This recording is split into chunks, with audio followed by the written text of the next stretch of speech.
26 the species विच, अब ये हमारा पोर्शन शुरू हो रहा है एटॉमिक स्ट्रक्चर का। The species which maximum number of unpaired electrons, वो स्पीशी जिसमें maximum number of unpaired electrons होंगे। अगर आप इसकी कॉन्फ़िगरेशन देखें तो ये 4s1 है और 3d5 है, तो 6 अनपेड इलेक्ट्रॉन्स इसमें हैं।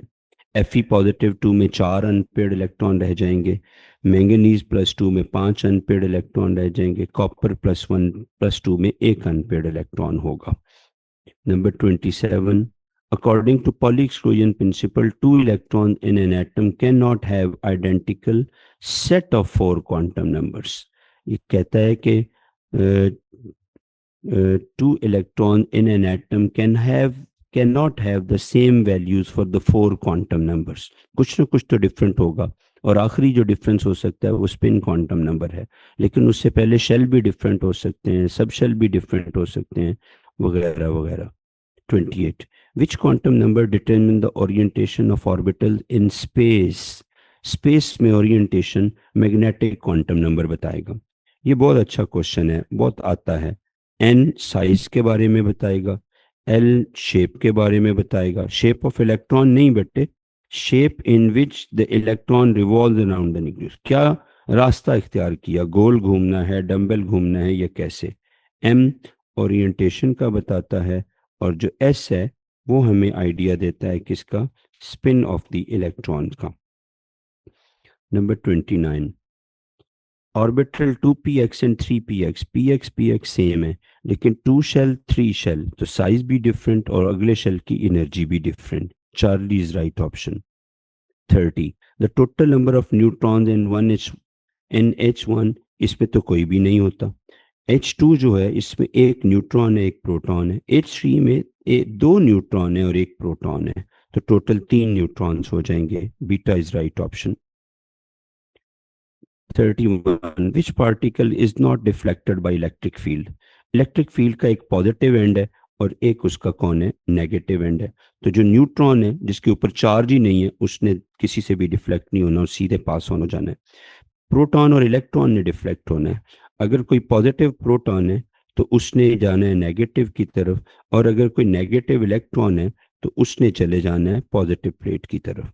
अब ये इन दोनों में से कौन ज़्यादा बेंड होगा, एंगल ऑफ बेंडिंग किसकी ज़्यादा होगी, या डिफ्लेक्शन किसकी ज़्यादा होगी। तो deflection is directly related to charge. इनमें से जिसका भी चार्ज ज़्यादा होगा, जिसका भी चार्ज ज़्यादा होगा वो ज़्यादा डिफ्लेक्ट होगा, और जिसका साइज ज़्यादा होगा या मैस ज़्यादा होगी, वो बेचारा डिफ्लेक्ट नहीं हो सकेगा, वो तगड़ा होगा, उसके मुड़ने में टाइम लगेगा, उसकी डिफ्लेक्शन कम होगी। 32, which set of quantum number is not possible. अगर n थर्ड है 3 है तो l इज इक्वल टू 2 का मतलब है आप बात कर रहे हो 3d की, और अगर n 2 है और l 2 है तो इसका मतलब है आप 2d की बात कर रहे हो, विच इज फॉरबिडन। ना 1p हो सकता है, ना 2d हो सकता है, ना 3f हो सकता है। f starts from 4, d starts from 3 और p स्टार्ट्स फ्रॉम क्या 2, तो ये 3 पॉसिबिलिटीज नहीं है। Beta.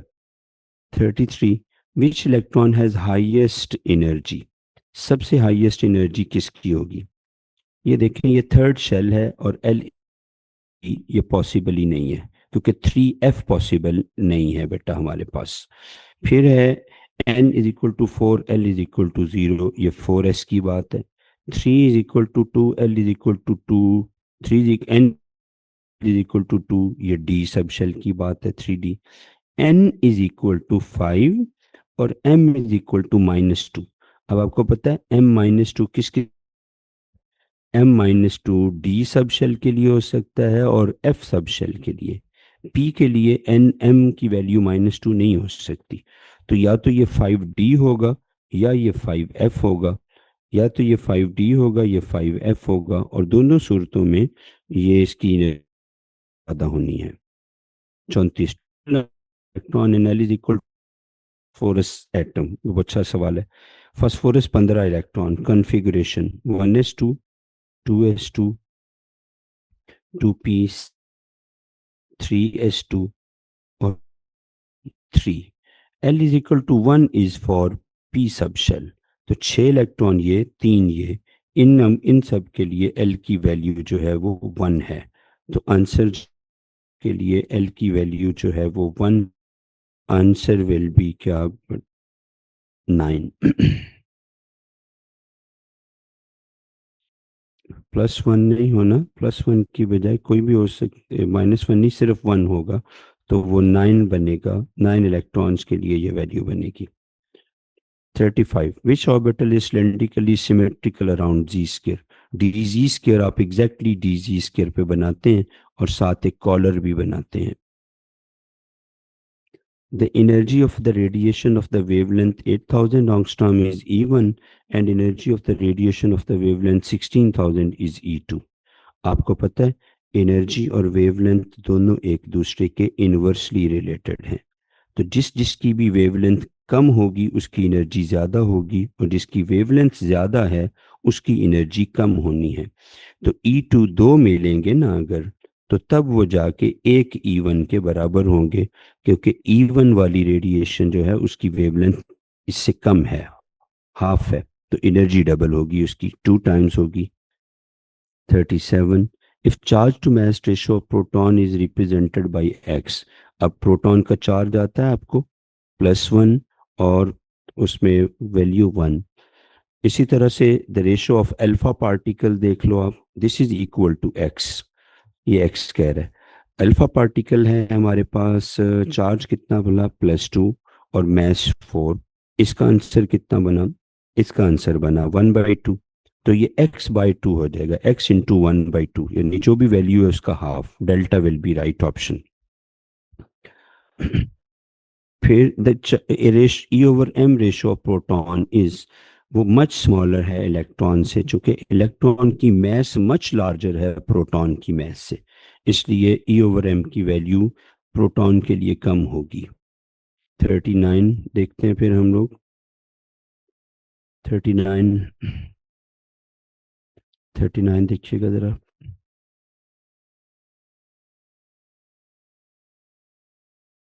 39, which rule is violated in the following diagram. इसको देखें जरा, दोनों स्पिन पे सेम कर दिए हैं। पॉली एक्सक्लूजन प्रिंसिपल कहता है कि एक स्पिन सेम हो सकता है, Charlie is right option. Electron density of 3D xy orbital in YZ plane is 0। जो 3D xy के इलेक्ट्रॉन्स हैं वो x और y प्लेन के इन बिटवीन होंगे, ऑन नहीं होंगे। और इसके लिए जो नोडल प्लेन है वो प्लेन जिस पे ये इलेक्ट्रॉन नहीं, वो प्लेन जिस पे ये इलेक्ट्रॉन नहीं हो सकते 3D xy के, वो YZ है और ZX है। जो 3D YZ है वो होगा y और zx पर, लेकिन वो xy पे और zx पे बिल्कुल नहीं होगा। और जो हमारा है बेटा इलेक्ट्रॉन इस वाली ओरिएंटेशन वाला, उसके इलेक्ट्रॉन जो हैं वो z और एक्सिस के प्लेन, ऑन द प्लेन नहीं, अलोंग द प्लेन नहीं, बिटवीन द प्लेन्स होंगे। लेकिन वो कहाँ ज़ीरो होंगे, वो एक्स वाई पे भी ज़ीरो होंगे और वो वाई जी पर भी ज़ीरो होंगे। तो ये इनके नोडल प्लेन्स हैं, इन इन ऑर्बिटल्स के ये नोडल प्लेन्स हैं, यहाँ यहाँ ये नहीं हो सकते। 41, in the ground state of chromium, the total number of orbitals populated by one or more electrons। ये बहुत अच्छा सवाल है, बड़ा डिफरेंट सा। Z24 है। जो पहला शेल है उसमें सिर्फ S है, 1s। जो दूसरा शेल है उसमें 2s भी है और 2px भी है, 2py भी है और 2pz भी है, यानी 4 हो गए। एनीवन रिमेंबर्स कि ये हम एक फार्मूले से भी कैलकुलेट करते होते हैं, कौन सा वाला फार्मूला, एन स्केयर का। तो इसमें एक, इसमें 3। इसके बाद थर्ड शेल है, उसमें 3s भी होगा, उसमें 3px के 3 भी होंगे और उसमें 3d के 5 भी होंगे। 5 3 8 9 10 11 12, 5 और 3 8, 5 और 3 8 9 10 11 12 13 14। और एक और भी कौन, चौथा शेल, उसका 4s भी होगा। तो ये एक हो गया, ये दूसरा हो गया, ये तीसरा हो गया, ये चौथा हो गया। 5d के हो गए 9 और 3 ये हो गए, 9 3 12 और 13 14 और ये 15। तो 15 ऑर्बिटल हैं जिनमें इलेक्ट्रॉन्स अकोमोडेट होंगे किस में, हमारे z इज इक्वल टू 24 में। The number of vacant d orbital in an excited phosphorus atom, phosphorus में 15 इलेक्ट्रॉन्स हैं, 1s2 2s2 2p6 3s2, 3px में एक इलेक्ट्रॉन, 3py में एक इलेक्ट्रॉन और 3pz में भी एक इलेक्ट्रॉन। यू नो कि डी में कोई इलेक्ट्रॉन नहीं, तो यहाँ से एक इलेक्ट्रॉन डी में चला गया। अब डी तो होते हैं 5, एक में तो इलेक्ट्रॉन ऐड कर दिया आपने, बाकी 4 के 4 खाली होंगे, तो delta is right option. 43. A particular value of azimuthal quantum number and the total number of magnetic quantum numbers are related as, ये कुछ नहीं है, बस आपको चक्कर दिया है, m is equal to 2l plus 1 और l will be equal to plus 1 उधर आके माइनस 1 हो जाएगा और मल्टीप्लाइड बाई 2 इधर आके डिवाइड हो जाएगा।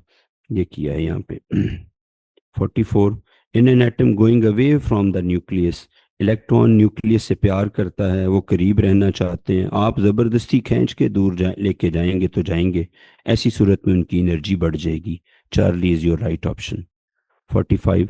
A transition element x has the electronic configuration, ये वाली, with +3 oxidation state.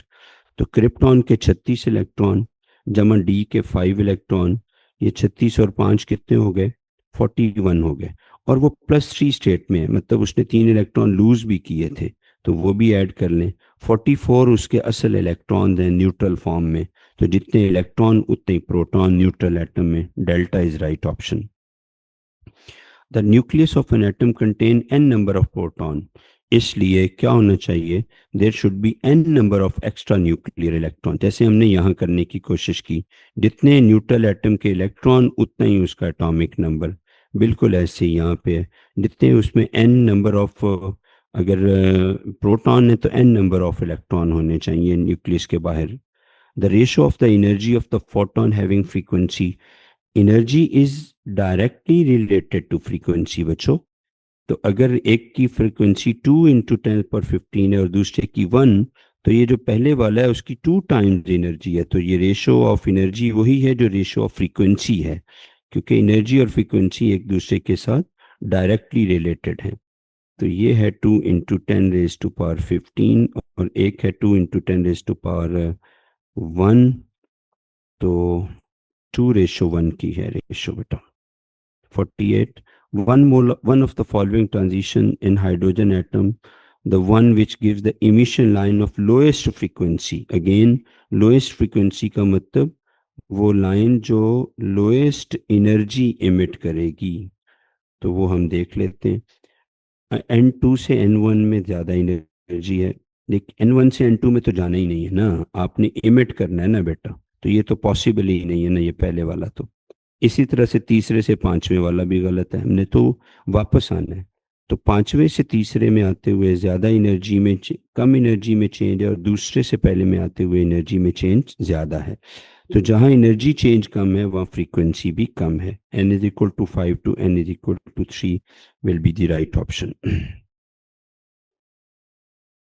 Which statement given below is not correct? The total values of the magnetic quantum number of an electron, well the value of n is equal to 3 is, तो total number of magnetic quantum number values जो है, जब second shell है भाइयों, तो second shell में s भी होगा और सेकंड शेल में p भी होगा, तो उसमें एक 2s होगा और जो p है वो 2px होगा, वो 2py होगा, वो 2pz होगा। तो ये तो टोटल 1 2 3 4 वैल्यूज बनती हैं मैग्नेटिक क्वांटम नंबर की। तो डेल्टा का right option, delta is incorrect option, यही बताना था। The orbital diagram in which only of बॉ प्रिंसिपल इज वायलेटेड, और भाई 1s को पूरा फिल किया नहीं है, 2s को इलेक्ट्रॉन दे दिए, 2s को फिल किया नहीं है, आगे इलेक्ट्रॉन देना शुरू हो गया। ऑफ बॉ प्रिंसिपल कहता है कि सब शेल्स को अरेंज करें, इलेक्ट्रॉन्स को फिल करें इन सब shell in ascending order of their energy values. तो 1s पहले पूरा फिल होगा, फिर 2s फिल होगा। उम्मीद है आपको बात समझ आई होगी। जिन क्वेश्चन पे आपको प्रॉब्लम हो, आप एक टेक्स्ट कर सकते हैं ग्रुप में मैं कोशिश करूंगा कि वहाँ आपको उनका आंसर कर दूं। खुश रहें। अल्लाह हाफिज़। Stars Academy Multan campus, Pakistan's #1 entry test preparation academy.